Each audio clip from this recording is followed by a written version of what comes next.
புதுச்சேரியில் பணி நீக்கம் செய்யப்பட்ட செவிலியர்களுக்கு மீண்டும் பணி வழங்க வலியுறுத்தி பணி நீக்கம் செய்யப்பட்ட செவிலியர்கள் கண்டன ஆர்ப்பாட்டத்தில் ஈடுபட்டனர்.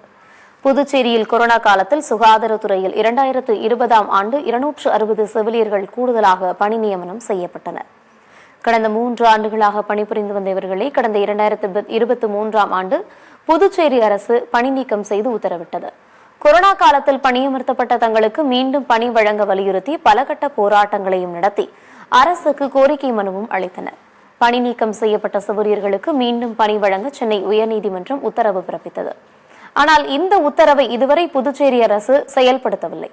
இந்நிலையில் நீதிமன்ற உத்தரவை பின்பற்றி மீண்டும் பணி வழங்க வேண்டும் என்று வலியுறுத்தி பணி நீக்கம் செய்யப்பட்ட செவிலியர்கள் சுதேசி பஞ்சாலை முன்பு கண்டன ஆர்ப்பாட்டத்தில் ஈடுபட்டனர்.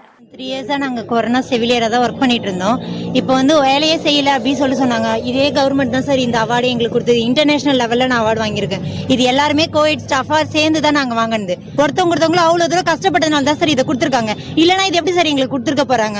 இது இன்டர்நேஷனல் லெவல்ல டெல்லியில போய் நான் வாங்கிட்டு வந்தது சார். எல்லா கோவிட் ஸ்டாஃப்காகவும் சேர்த்து நான் வாங்கினது சார். இப்போ அவங்க வந்து வேலையே செய்யலன்னு சொல்றாங்க. இதோட அப்ரூவல் அப்புறம் எதுக்கு சார் இதை கொடுக்குறாங்க எங்களுக்கு?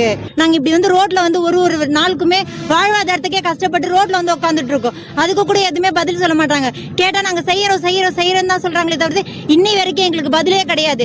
இம்பார்ட்டன்ஸ் தரேன்னு சொன்னாங்க. இப்ப வரைக்குமே எந்த இம்பார்ட்டன்ஸும் கொடுக்கல. முன்னுரிமை கொடுக்கறேன்னு சொன்னாங்க. அதுக்குமே எந்த முன்னுரிமையுமே இப்ப இதுக்கு கொடுக்கவே இல்லை. வேலைக்கு போடுறோம் நாங்க 3 நாள் எங்களுக்கு வேலை தரோம்னாங்க.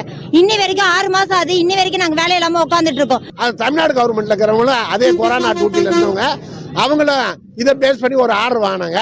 ஆனா தமிழ்நாடு கவர்மெண்ட் ஒரே நேரத்துல 977 கொரோனா செவிலியர்களை பணி நிரந்தரம் பண்ணி ஆணை கொடுத்துட்டாங்க. தமிழ்நாட்டில் இருக்கக்கூடிய அரசு இந்த கஷ்டப்பட்டவங்களுக்கு உடனடியாக கொடுக்கணும்னு சொல்லிட்டு கொடுத்துட்டு இன்னும் அந்த நேரத்தில் எடுத்த இன்னும் ஒரு 1300 பேருக்கு நாங்கள் உடனடியாக ஆர்டர் கொடுக்குறோன்னு இருக்காங்க. ஆனால் இங்கே பாண்டிச்சேரி பொறுத்த வரைக்கும் நாங்கள் ஒரு 60 பேரும் தான் முன் வந்தாங்க. அந்த 60 பேரை வச்சு தான் அந்த கேஸ் போட்டோம். இப்போ செய்யறதுக்கு இல்லைன்னு சொல்லிட்டு இருக்கிறாங்க.